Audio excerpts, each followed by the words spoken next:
किसी ने बड़े कमाल की बात कही है कि अंदाजे से ना नापिए किसी इंसान की हस्ती, अक्सर ठहरे हुए दरिया गहरे हुआ करते हैं। नमस्ते दोस्तों, मैं हूं आरजे कार्तिक। एक बार एक प्रोफेसर अपनी क्लास में स्टूडेंट्स को एक कहानी सुना रहे थे। तो कहानी इस प्रकार की थी कि एक समुद्र में बड़ा जहाज जा रहा था, बहुत सारे यात्री उस पर सवार थे। अचानक से एक एक्सीडेंट होता है, दुर्घटना होती है और जहाज जो है खराब हो जाता है। जहाज का कप्तान अनाउंस करता है, कैप्टन अनाउंस करता है कि सारे यात्रियों को फटाफट से खाली करना होगा क्योंकि ये डूबने वाला है। लाइफ बोट जो है उन पर सवार होने के लिए लोगों की भीड़ लग जाती है। लोग जो है तैयार होते हैं कि बस हमें मौका मिल जाए। लगभग सारे यात्री सेफली किनारे तक पहुंच भी जाते हैं, रेस्क्यू टीम्स भी आ जाती हैं। लेकिन एक अंत समय आता है जब जहाज बस डूबने वाला होता है। सिर्फ एक ही लाइफ बोट बची होती है, लेकिन जहाज पर दो व्यक्ति थे। एक कपल था, एक युगल जोड़ा था, पति पत्नी। पति जो था वो पत्नी को धक्का देता है, जहाज पर ही रोकता है और खुद कूद जाता है लाइफ बोट पर। और किनारे की तरफ जब जा रहा होता है, जब जहाज डूब रहा होता है, जिस पर वो पत्नी खड़ी होती है, वो चिल्लाती है और कहती है अपने पति से कुछ। तो प्रोफेसर ने अपनी कहानी बीच में रोक करके बच्चों से पूछा कि क्या लगता है, क्या कहा होगा। तो सारे बच्चों ने कहा, मोस्टली ने जवाब दिया कि सर कहा होगा आई हेट यू, मैं तुमसे नफरत करती हूँ, इतना प्यार किया तुमने धोखा दिया, ये हो। किसी ने कहा कि हो सकता है कहा हो कि तुम बड़े सेल्फिश हो, मतलब ही निकले हुए हो। एक बच्चा चुप रहा, बहुत सिंसियर लग रहा था। तो प्रोफेसर ने पूछा उससे कि आप चुप क्यों, आप बताइए क्या कहा होगा। तो उस बच्चे ने कहा कि हो सकता है पत्नी ने अपने पति से कहा हो कि हमारी संतान का ख्याल रखना।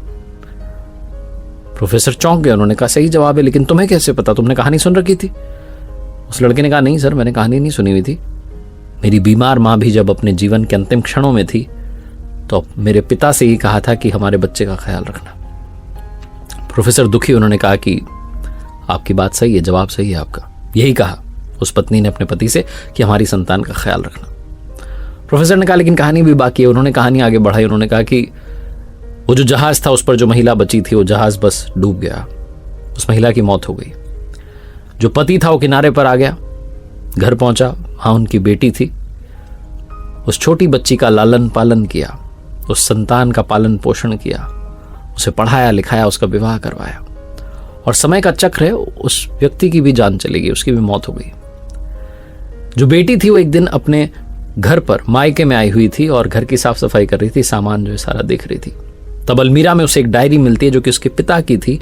और उस डायरी के अंतिम पेज पर लिखा हुआ था कि मुझे क्षमा करना, मैं उस समय समंदर में तुम्हारे साथ समाना चाहता था, लेकिन चाह करके भी ऐसा नहीं कर सका।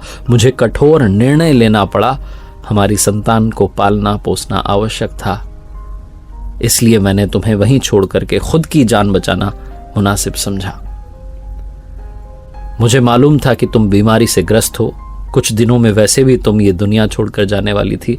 ऐसे में मुझे ये कठोर निर्णय लेना पड़ा, वरना मेरा यकीन मानो मैं तुम्हारे साथ समंदर में उसी पल समा जाना चाहता था। तुम्हारे बिना मेरे जीवन का कोई अर्थ नहीं है। बच्ची जब ये पढ़ रही थी तो रोती चली जा रही थी। कहीं ना कहीं उसके मन में चलता था कि पिता ने माँ को वहां के लिए क्यों छोड़ दिया। लेकिन उस दिन, उस क्षण उसे समझ में आया कि पिता ने ऐसा फैसला क्यों किया था। इस जीवन में बहुत सारी बातें सही गलत से ऊपर है। बहुत सारी बातें बहुत कॉम्प्लेक्स्ड होती हैं, बहुत जटिल होती हैं, जिन्हें समझ पाना बड़ा मुश्किल होता है हमारे लिए। और हम में से काफी लोग बस तुरंत रिएक्ट कर देते हैं, बात बोल देते हैं, सोचते नहीं, विचार नहीं करते, इमीडिएटली रिएक्शन देते हैं। आप ऐसे करते रहेंगे तो लोगों को खोते रहेंगे। प्रतिक्रिया देना बंद कीजिए, लोगों को जज करना बंद कीजिए, लोगों से प्यार करना, मोहब्बत करना शुरू कीजिए। देखते रहिए हर सोमवार सुबह 9:30 बजे मेरे साथ एक नई कहानी, हर शुक्रवार सुबह 9:30 बजे लर्निंग सीरीज का एक नया वीडियो। अगर आप कुछ अच्छा सुन रहे हैं तो आरजे कार्तिक की कहानी सुन रहे हैं, सुनते रहिए। और एक बात याद रखिए, जो अक्सर कहता हूं, ऊपर वाले के आशीर्वाद, अपनी मेहनत और अपनों के प्यार के साथ कर दिखाओ कुछ ऐसा कि दुनिया करना चाहे आपके जैसा।